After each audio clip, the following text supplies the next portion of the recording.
Welcome back to another edition of the Saturday to Sunday Football Podcast. I am Paul Perdichizzi, and thank you for joining me. As always, the 2024 Shrine Bowl and Senior Bowl are in the books. The next phase of the pre-draft process is pushing towards the 2024 NFL Combine. Here at Saturday to Sunday, we will continue to cover every aspect of the 2024 NFL Draft, wire to wire. Tonight, breaking down what I saw from the practice film that was available for the Senior Bowl, the game, things that stood out about the practices, things that stood out in the game, players that stood out, stock up, stock down for some players, a lot to digest from this week. Again, it's just a small sample in the pre-draft process, but I do think it does have merit, just like the Combine has merit, just like the Pro Days have merit. Everything is just a part of the bigger puzzle. Obviously, the film carries the most weight by far, and that's for NFL teams, and that should be for any evaluators. But the Senior Bowl, the Combine, the Pro Days do help, maybe break some ties, do send us back to the film, do give us a chance to kind of maybe level the playing field a little bit for smaller school players who maybe didn't get a chance to play up to the level of competition, which they obviously will see on Sundays in the NFL.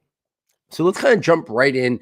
Figure we'll do this by position. We'll start with the skill positions first, and then I'll maybe share my thoughts on just some other positional players that aren't the skill players that had good weeks, and maybe a little stock up on them as well. But let's start at the quarterback position, because I think that's obviously the big storyline there. And again, from the practices, from the reports, it kind of was a ho-hum week for the quarterbacks. We didn't have anybody who kind of was generating a lot of buzz, like the year that Baker Mayfield was down there, or the year that Josh Allen was down there, or even the buzz surrounding Daniel Jones when he was down there. We didn't have anybody generating that type of buzz. Obviously, the two headline names were Bo Nix and Michael Penix. Michael Penix chose not to play in the game. Bo Nix did play in the game. And I think from what we saw on the practice film, from what the people who were down there writing up daily reports as well, it sounded like nobody really, I would say, stock up on any of those two guys. I wouldn't say stock down on Michael Penix or Bo Nix. I don't think any of them kind of seized the moment where people are like, yeah, they're for a lock top 15 or top 10 or top 20. I think we're still where we are. I think if anything, more buzz coming out of the Senior Bowl is that Bo Nix has a better shot of the two to be a first round pick, while Michael Penix is probably looking at more day two. But there are some people that, think Michael Penix is around 3 guys. Other people still might think he's around 1, but the medicals, when I was watching, the practices, I think we saw that Michael Penix has the best arm in terms of pushing the ball vertically down the field, the velocity, the strength, that goes to Michael Penix. I think Bo Nix's arm talent is good. I think he can make every NFL throw, but I still think it's not at the level of Michael Penix. But I do think on the ball placement in terms of the short to intermediate, that might be a little bit towards Bo Nix of the two there. So nothing really stood out. Like there seemed to be a lot of misses at times in practice. Usually the first practice for the quarterbacks doesn't go too well. A lot of the reports, and from what I saw on the available film, was that both of them struggled that first day. I think they got into a little bit better of a rhythm. And when you still saw some wow spots, I think it was still from Michael Penix's arm talent, just the ability to push it effortlessly vertically down the field and the arm strength. But I do think Bo Nix was probably the best of the big names down there this past week. So I think it's going to be interesting. I think anywhere from the middle of round 1, maybe we could see Bo Nix to the end of round 1 or early round 2. I think Michael Penix squarely probably a day 2 guy, just from the buzz down there. I think, with the injury concerns and some of the inconsistencies, even off of that great game against Texas, even though he's my QB4, I think a lot of people might have him as QB5 or QB6. I think the NFL might feel that way. So I think that's where we are with the two big guys. The guy who I would say was probably most impressive at the Senior Bowl from what I saw and from the reports that I read was Spencer Rattler out of South Carolina. he's got really top level arm talent. We've known that for years. There was a reason once upon a time he was thought of as maybe QB1 in 2 draft classes ago, and maybe he was going to be that guy when we saw him at Oklahoma. So the arm talent is top notch. He's got the ability, to move around the pocket and play off structure, make some second reaction plays. For him, it's just the consistency, the decision making, and we see moments where he looks like a high level caliber prospect, and other moments where he struggles. But I did think this was a good week for him. So if I was saying that Bo Nix and Michael Penix were maybe stock neutral, I would say I think a little bit of a stock up for Spencer Rattler. I do think he's put himself now in position to be QB7 in this class after obviously the big 3 being Caleb Williams, Drake May, and Jane Daniels. Then we have that trio of Michael Penix, Bo Nix, and JJ McCarthy. I do think Spencer Rattler has put himself in the mix to potentially be QB7 in this class. I do think QB7 will be a Senior Bowl guy. I think Rattler is in the lead position right now. I think he could sneak into somewhere on round 3. And I think it was a pretty good performance from him this week, reminding people that he does have the arm talent. He does have the ability to make second reaction plays just because he does have the athleticism to move around, throw on the run, stuff like that. But I think the other 2 guys that'll be in the mix to be QB7 are also 2 other Senior Bowl guys, and that's Michael Pratt out of Tulane and Joe Milton out of Tennessee. Pratt is a guy that, listen, a lot of people are higher on him than me. He's got traits and tools to be an NFL starter. But to me, there's still some more consistency I want to see. But he's a guy who I think's flown under the radar a little bit in this deeper class. I think he's going to be more of an early day 3 pick, kind of where we saw guys like Aiden O'Connell last year, Stetson Bennett, Jaron Hall. I think that's kind of where Michael Pratt's going to be. But he's a guy who I do think has a skill set to maybe develop into a backup quarterback. He doesn't have high level physical traits, but he's got a pretty calm demeanor about him. He can be accurate, especially if things are in rhythm and things are set up. So he's an interesting guy there. I want to watch some more film on him. I still feel like I'm not seeing what some people are seeing. And that always sends me kind of going back to the film a little bit when other people I respect tremendously, have a higher evaluation on him. But he does got some accuracy. He's got a clean release, good mechanics. So he's an interesting guy who could be in the mix there. I think late round 3, but my guess is more 4th round mix. And then you got Joe Milton. They were calling him Bazooka Joe, like the best arm talent in terms of straight velocity, strength at the Senior Bowl, probably in the draft class. But he is very inconsistent. Ball placement, accuracy. You don't really know where you're going with it. You're not seeing the easy plays completed with regularity and consistency as they should be. But we're talking about a guy who's got really great size, great frame, special arm strength and velocity to make any NFL throw. But there's a very unrefined developmental aspect of Joe Milton's game.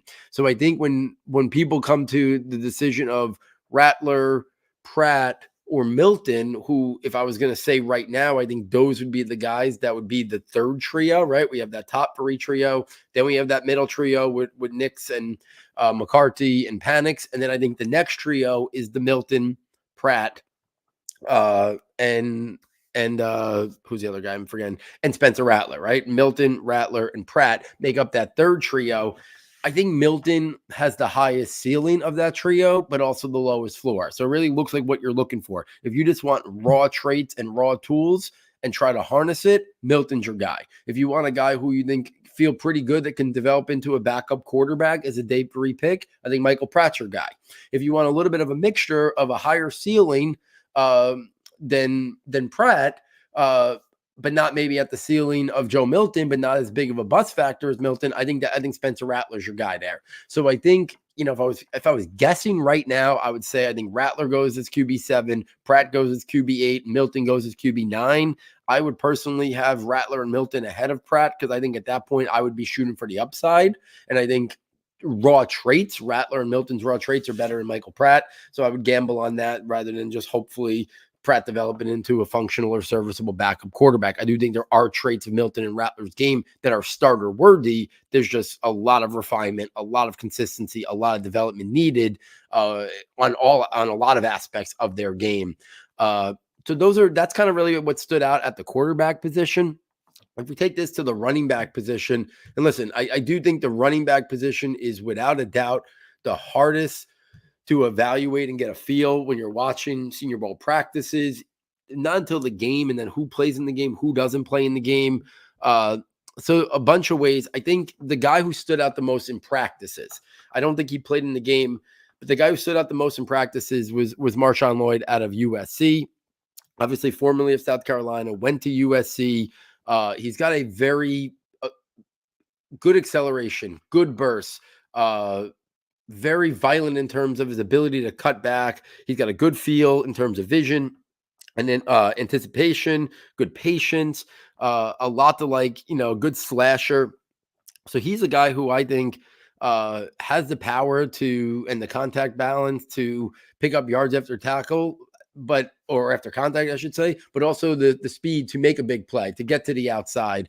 I heard somebody say, they reminded him of Isaiah Pacheco. I think it's a pretty good comp, to be honest with you, with Marshawn Lloyd in terms of his running style. I think he might have a little bit more explosion and a little bit more burst than a guy like Isaiah Pacheco, but I think his physicality, his toughness, I could understand the comparison to Pacheco, but I do think Lloyd has put himself now in the mix to be RB5 to RB8. I keep saying that this draft class in the running back position is really up for grabs. And when you see a guy like Marshawn Lloyd have a good week down there at the Senior Bowl, I think that could generate a little bit of buzz for him. He was a former big-time recruit, so he does have some college production to his name. So I think Marshawn Lloyd is a really interesting guy. And I think he was probably the most highly regarded prospect there at the running back position. And I think he lived up to the billing and then some to maybe have put himself now in the map as, I would still say, round 4 guy, because I just think the running backs are going to get pushed down in this draft class. If he went somewhere in round 3, I wouldn't be stunned. But I'll still say that round 3, round 4 is going to be the sweet spot for a lot of running backs. And I think Lloyd could be in that mix for sure. Rasheen Ali unfortunately left the Senior Bowl injured. He did have a really good opening day of practice. Showed good vision, good patience on a couple runs. You saw some burst and acceleration, and I love the pass catching ability. This is something that he's been a really good pass catcher since he first got to college. So he's a guy that now the injury, I think it was a torn tricep, if I'm remembering correctly. He's going to be out a little while. He's not going to be able to do anything else in the pre-draft process. So you're probably talking about a guy who I thought was maybe in that round 4, round 5 mix, even though I might have had a late round 3 grade on him because I like the player. But he was probably always in that early day 3 mix. Now with this injury and a pretty clustered running back group, I think you're probably talking about round 6, round 7 now for a guy like Rasheen Ali. Some other things at the running back position. I think the small school player that stood out the most was Dylan Lobb out of New Hampshire. This is what makes the Senior Bowl so special. Guys that have an opportunity from smaller programs like this. But, I was talking about him on Twitter yesterday during the game, but this is a guy who's going to be an offensive weapon. He'll go somewhere on day 3, whether it's round 4, 5, or even 6. But this is a guy who can carry the ball inside, has the athleticism, speed, burst to get to the outside, really good pass catching ability, showed good agility and quickness to turn the corner. Special teams guy, could be a return specialist as well. Lot to like is his game, but I love the natural pass catching ability. Ideal third down back. I know the easy comp is Danny Woodhead, but it does make a lot of sense here. But I think he's going to be a guy that the athleticism is going to pop. It's going to pop at the combine. It's going to pop at his pro day. You add that with his running capabilities, how good of a receiver he can be, and his dynamic return skills. And I think you're talking about a very interesting player that might go higher than more highly regarded running backs that are strictly running backs in this class, because I do think that Lobb offers this versatile skill set to be a dynamic offensive weapon in a variety of ways. And you saw it in the practices. You saw it. I think one play in the game stood out yesterday that I tweeted about, but you saw that explosiveness from his game. So Dylan Lobb was a guy who I thought had I would say stock up on Dylan Lobb. If he was like a round 6, round 7 guy coming into the week, I could see him maybe even moving himself up a little bit earlier. I don't think too much earlier because I do think he's a niche player, but I could see him moving up a little bit. So I'll say stock up on Dylan Lobb. I think I would say stock up on Marshawn Lloyd. I think about stock neutral on Cody Schrader. I like some things about him. Obviously, he had a really good season this past year from Missouri. I think he's another guy who you're going to see in that round 4 to round 6 mix. So I'd say probably about stock neutral on him. Another small school running back, Kamani Vidal, great frame for a smaller guy, good contact balance, play strength, toughness, and leg drive. He's shifty in short areas. You see that short area quickness and agility, 5'8", 220, low center of gravity. This is another interesting player who I would say really acclimated well to the Senior Bowl process, showed that he belonged. So I think another guy that I would probably say stock up on him a little bit. Jalen Wright ended up backing out of it. He wasn't at the Senior Bowl. He was going to be one of the more highly regarded running backs there. I will say Ray Davis, I think, stock up on him. Showed 3-down capabilities. I think he's a guy who's going to be a committee backfield at the next level. But really good pass catcher at backfield. I think he's another guy who could be in that round 3, round 4 mix. So I don't think any of the running backs really hurt themselves here. I don't think it's a place where they, again, not really made to learn a lot about these running backs. I think what you see about the pass catching might be the most intriguing part of this. So I do think a couple of the small school guys showed that they belonged. I think maybe could put them in the mix to go a little earlier. I think Marshawn Lloyd and Ray Davis come out of this probably with the highest draft grades. And I think those could be two guys that we probably see early day 3. I don't think anyone right now, any one of them sneaks in to the late portion of day 2 in round 3, because I just think even the top running backs in this class, I think we're going to see them fall into mostly the round 3. I'm not sure we're going to see any running back in the first 2 rounds. So those were the things at the running back position that kind of stood out there. Amani Bailey in the game got a heavy workload, so I don't think a lot of running backs were participating in the game, but Amani Bailey out of TCU looked good early in the Senior Bowl. He's another guy who I think is on that late round UDFA range that could be interesting to some teams as well.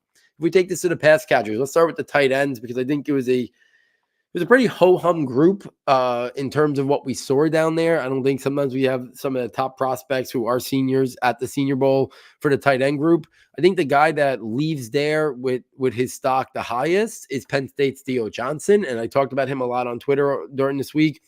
Great size and frame, good athleticism, movement skills, speed, and burst for his size. He's got good catch radius. He's got ball skills. He can go up and get it in high point, create space at the catch point. And he's also got the prototypical size that he could play in line, even though maybe not right now he might not be a good blocker. Maybe he's an average blocker, but he's got the size and the frame to be an inline guy, to hold up, I think, inline at the next level. So I think he's going to be a guy that has a chance to be a better NFL player than he was college player. I think teams are going to be intrigued with it. Teams were intrigued with Brenton Strange last year. Teams were intrigued with Luke Shoemaker. Now, Luke Shoemaker was one of the best blockers in college football last year, so I think that's what really pushed him up. But, we see guys like Dalton Schultz. We see guys like Jake Ferguson make an impact at the next level. I think teams could be interested in a guy like Theo Johnson. He does have an athletic package to him as well. He's got the size and frame. I think he's got a real shot to be in the mix, to be a round 3 pick in this upcoming NFL draft. I think he is a guy who could potentially be tight end 5. I would prefer Cade Stover over him. I don't know if it's a slam dunk that the NFL will, but I would personally.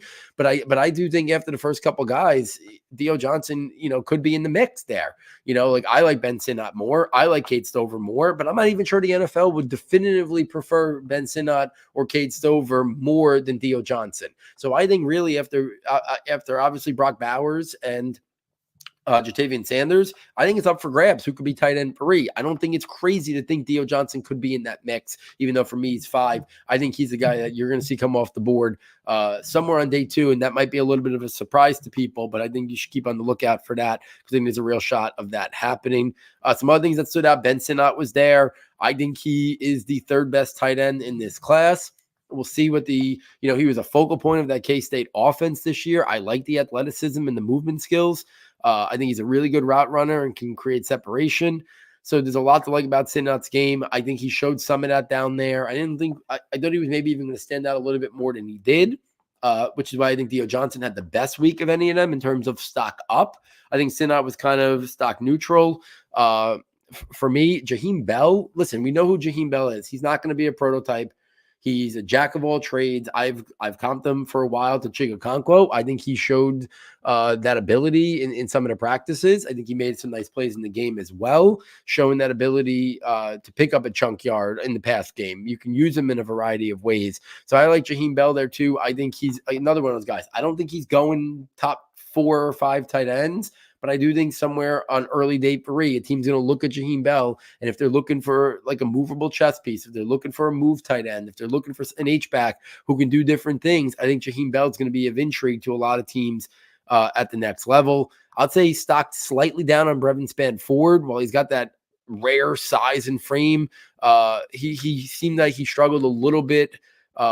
When I watched him on film, I thought for his size and frame, he had decent athleticism. In the Senior Bowl practices, I didn't really see that as much, but I do think he's a guy that for his size and for his frame, when we keep that in the perspective, he does show athleticism on tape. I just didn't think this week maybe it came across as much as we've seen in film a little bit on him. Other things at the tight end position, AJ Barner made some plays. I think he could be another guy coming out of Michigan who could be in that mix somewhere in the early day 3, round 4, round 5 mix. I got to do a little bit more research and film watching on AJ Barner to get a little bit better feel for his game. And then Jared Wiley's another guy who I think really, really good production at TCU this past year. I think he's another guy who could be in that mix in that round 4 to round 6. So I would say it was a little bit of a stock up for Jared Wiley as well. If we take this to the wide receivers, let's start with I would say arguably the star from the skill positions of practices, which was Roman Wilson out of Michigan. The feedback from the people who were down there, the clear evidence when you were watching the practice film that was available on NFL Network or ESPN showed a guy who at times was almost uncoverable for the defensive side, for the defensive backs. Really good athleticism, footwork, the separation he was creating, the explosiveness, the ability to go up and get it, like very smooth route runner. Again, you talk about him, and he's a guy that if he played in a different offense where they threw the football all over the football field, we might be talking about a guy that put up a monster statistical season. I think he had like 12 touchdowns. But this is a guy who I think now has pushed himself into the mix. We're talking about Ladd McConkey, who I'll get to momentarily, as a top 40 or top 50 pick. We're talking, I think Roman Wilson has now put himself in that mix. If Wan'Dale Robinson could be taken in the top 50 2 years ago, if last year, we had Tank Dell fall a little bit further last year, but I think if he would have went round 2, nobody would have been surprised. I think a guy like Roman Wilson, we're now talking anywhere round 2 to the first 15 picks of round 3, he's going to be coming off the board. So if anybody originally had him slated as like a day 3 guy, I think that's out the window. Now I think it's, does he go round 2? If so, how high in round 2? Or does he come off the board early round 3? I think he should be in most people's top 10, top 12, top 15. It's such an amazing class that even if you put him in your like 11 through 15 range, it's not really a knock on his game because we're going to have 15 wide receivers who go in the first 100 picks. I think that's almost a lock at this point to have 15 wide receivers come off the board on the first 3 rounds. But Roman Wilson, clear star from the offensive skill group in terms of practices from what I saw at the Senior Bowl and from reading all the great reports that were out there as well. Other guys that really shined at the wide receiver position as well, I would say Ladd McConkey, another guy, going to be more of a guy who's best in the slot, but I think he's got 90 to 100 catch upside.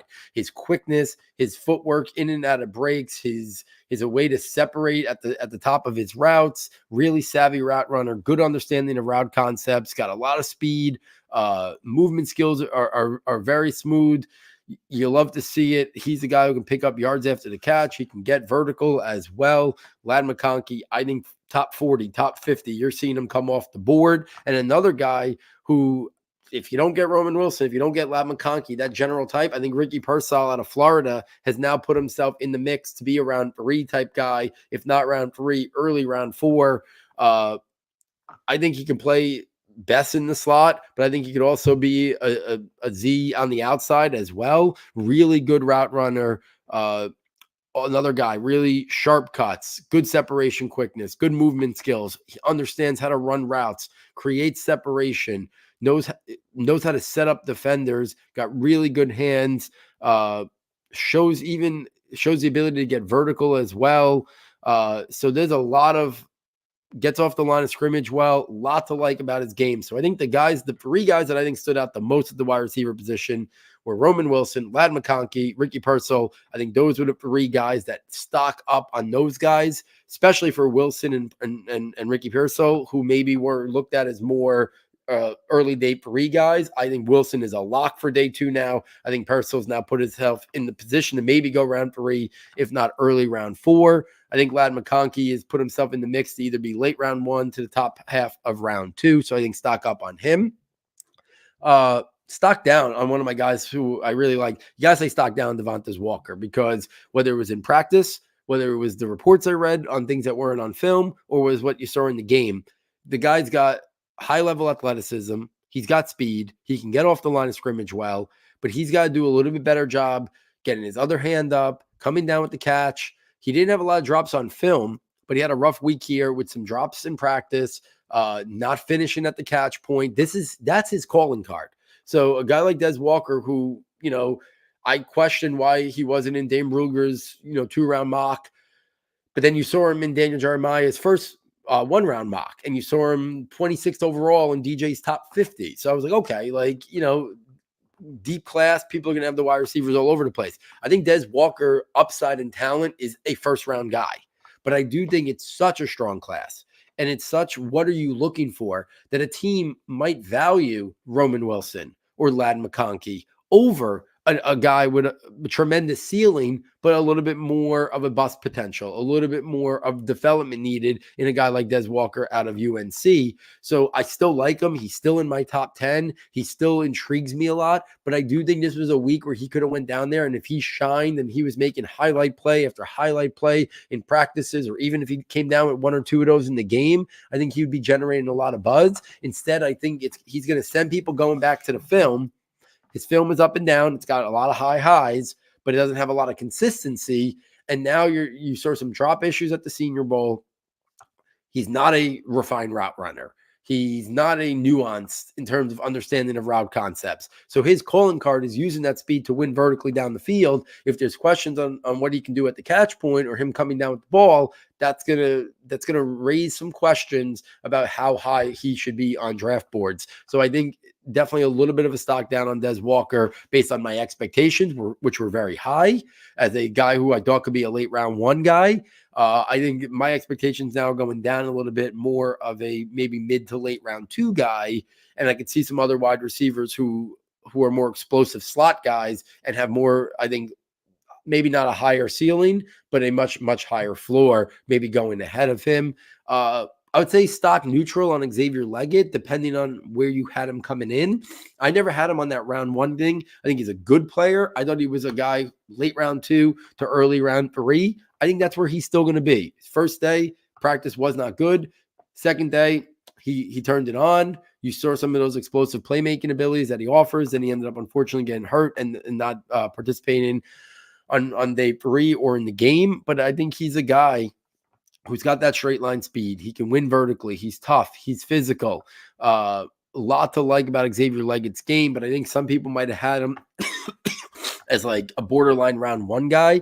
I was never there. He was always in like my 10 to 12 range, which I think that's going to be more of like mid round 2 to mid round 3.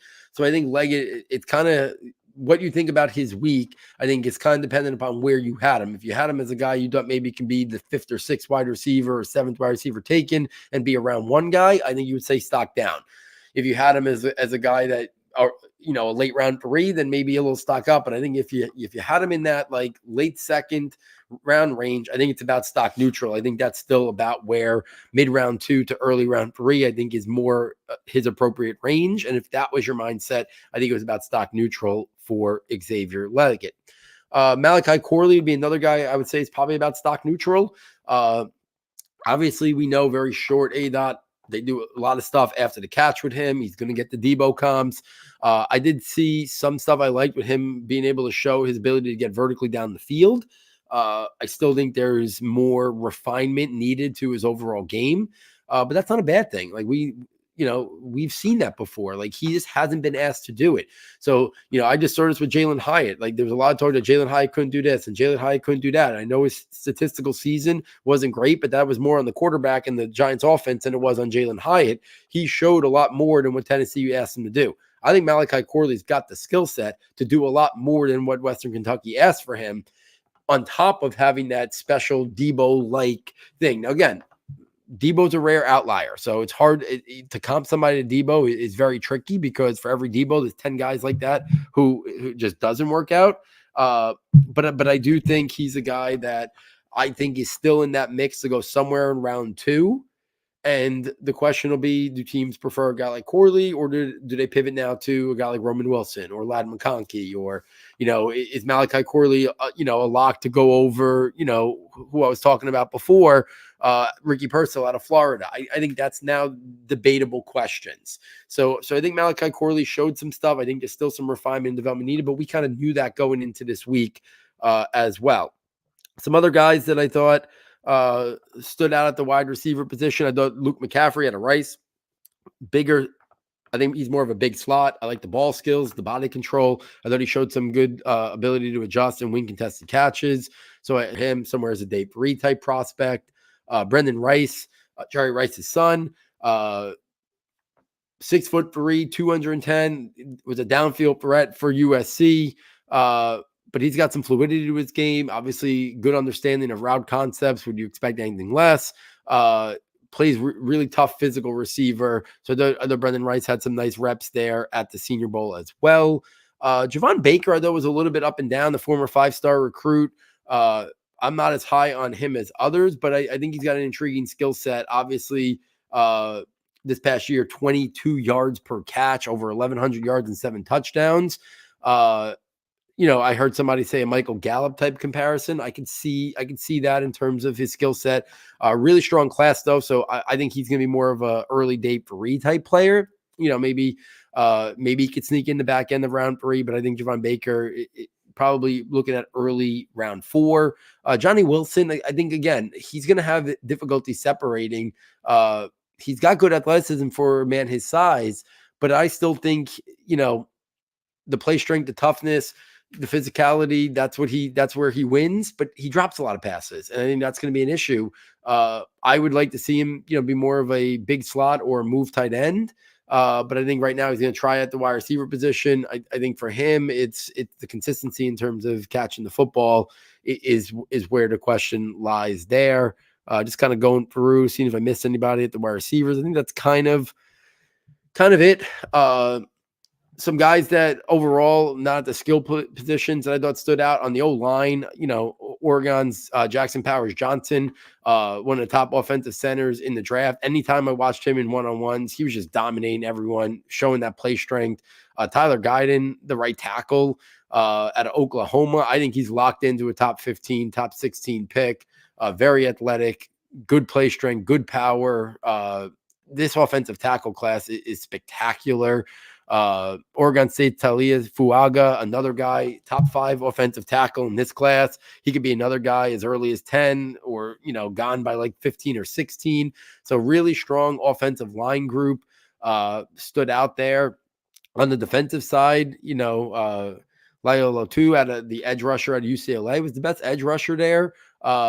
Maybe not as explosive, as we've seen some of the top edge rushers look down there at the Senior Bowl, but really technical savvy, really good understanding of setting it up, good pass rush plan. I that he stood out a little bit, but the star on the defensive side of the ball was Quinyon Mitchell, the cornerback out of Toledo. he was generating a lot of like top 20, top 25 buzz prior to the Senior Bowl. Now I think we're talking about a guy top 12, top 15, in the mix to be the second quarterback taken if we assume that Terry Arnold at Alabama is going to be quarterback one. But Mitchell right up there.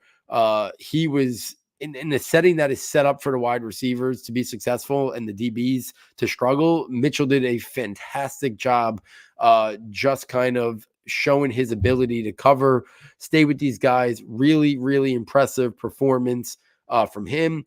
Braden Fiske, the defensive tackle out of Florida State, he stock up on him. Really, they asked him to switch teams the morning of the actual game because they were shorthanded on the other side. But he really had an outstanding week, dominating a lot of one-on-ones. I thought he popped. Some other guys, Darius Robinson from Missouri. He's a guy who I think you're going to see him play all over the defensive line front. He's going to do a lot of different things. He's got great length, got power. He dominated the one-on-ones at times. So really good upside player there with Darius Robinson. I think you're going to see him in a lot of late round one mocks post Senior Bowl now. Those are I think some of the guys on the defensive side that really stood out that I kind of wanted to bring up. On the offensive, I think I got most of the defensive guys. Defensive tackle, DeAndre Sweat out of Texas. I think he's locked in for round one. Ohio State's Michael Hall Jr. really flashed a lot this week. I think he's another guy. Expect him to come off the board maybe somewhere early round two. So the defensive tackle group really strong down there. The linebacker group, J.D. Bertrand out of Notre Dame. Is a guy that I thought had a good week down there. Also, Peyton Willis out of NC State. Those are, I think, the two linebackers that probably had the best performances. So it was a stacked Senior Bowl class. And again, I think we can't lose sight of the fact that only 57 underclassmen declared. With NILs and the transfer portal and the wild, wild west that is college football right now, we're going to see a lot more Senior Bowl guys go in round one, go on the first 100 picks. Like they're going to be filled with guys from the Senior Bowl more than ever because of how little underclassmen declared for this upcoming draft. So this really gave a good sampling of kind of seeing these guys, get a feel for these guys in the practice settings. The coverage was really good. They finally had all-day coverage on NFL Network. I still wish they would just have an online feed, showing even without announcing, just showing everything. But this was the best coverage they've had on the Senior Bowl, I think, in all the years I've been doing Saturday, Sunday. So that was good to see. And now we turn the page, right? Combine is in about 4 weeks. It's the end of the last week of February. So we will obviously have some shows kind of setting up the stage over the next couple weeks. I think we will push the Tier Buster series till after the Combine this year, just to not try to rush it before things this year. So there'll be more shows leading up. We'll have a detailed Combine preview, obviously, and then we'll have some other shows here, just kind of setting the stage on some prospects, maybe kind of giving a little bit of a rankings update post Senior Bowl, pre-Combine, and then we'll do our tier busters and our tiers post-Combine once we kind of get some athletic scores, because I do think there's a lot of positions that, again, we don't want to overvalue certain things like the Combine or the Senior Bowl, but I do think you're talking about a class this year that, I don't think there's going to be much movement on the quarterbacks based on the Combine or the Senior Bowl, but you look at a position like the tight ends, and most people are going to have 1-2 locked in: Brock Bowers, Jatavian Sanders. But 3 through 7, like there's a very razor thin margin of these guys, and the film shows different aspects of what you're looking for a tight end. But sometimes then you get these athletic testing, and a guy who you have rated highly because of his pass catching ability and his ability to separate. Well, if he tests poorly, that's not going to work at the NFL level. And then a guy that you might think's got enough athleticism, but he tests really slowly. So, or some guys that are similar players, but then one tests far superior in terms of their athleticism. So I do think like the tight end position, the Combine can help sort things out a little bit. At the running back position, I really do think while the 40 time might have very little merit for the running backs, I do think the overall athletic package in terms of the jumps, the explosiveness, things like that could really stand out. The pass catching drills that they make them run at the combine, I think for some of the underclassmen, maybe they just weren't asked to do it too much. What do they look like in those drills? So I think the combine could help sort some things out with the running back rankings after the top in particular. And then even the wide receiver rankings. It's such a great class.